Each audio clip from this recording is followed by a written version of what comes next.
Hi, everybody. Today I wanted to talk about communication.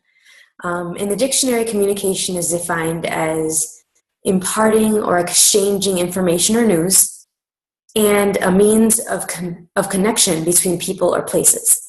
I remember in graduate school when I was getting my dual master's degree in speech language pathology and learning disabilities.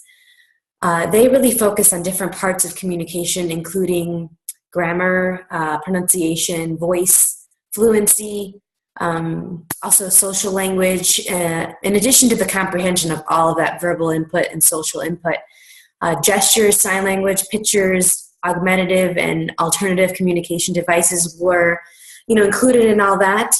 But often what isn't included in the communication is our communication with ourselves. Beyond the metacognitive, the metalinguistic, and the meta-thinking skills, I'm talking about communication with your awareness, accessing your unique knowing that sometimes doesn't have evidence per se, and yet that doesn't make it any less valid, true, or real.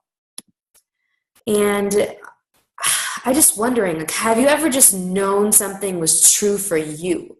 Have you ever just perceived or sensed something about something or someone right away? And what if the first language is energy instead of the nonverbal or pre-verbal that a lot of us have been told is the first language? Have you ever noticed how an infant responds to the energy of a room or the energy of the person holding them? And they're not processing the person's gesture or eye contact yet. They're not, comprehending what's being said to them, the language of the verbal that's being said to them. And yet they can pick up on that. Their bodies and beings pick up on the energy of when someone's nurturing is around, when someone's stressed out, when something is off.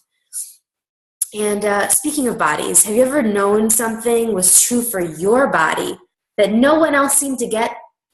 That's definitely been the case for me many times. And if I waited for that evidence and proof of other people, or that validation and approval of that point of view and that knowing about my body from other people, I would have probably still been really chronically sick and still been in chronic pain, and not have been able to have as much ease and joy with my body as I do now.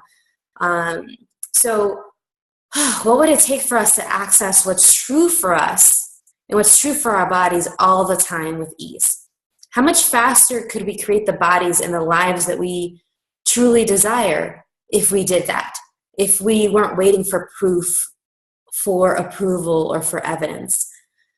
It's great if it shows up, if, oh yeah, I had this awareness, and then you have that proof that comes out externally. But what if we didn't require that all the time and wait for it? What do you already know is true? And are you willing to choose from that awareness today? Just some questions to consider. Thank you so much for listening and watching this video. See you next time.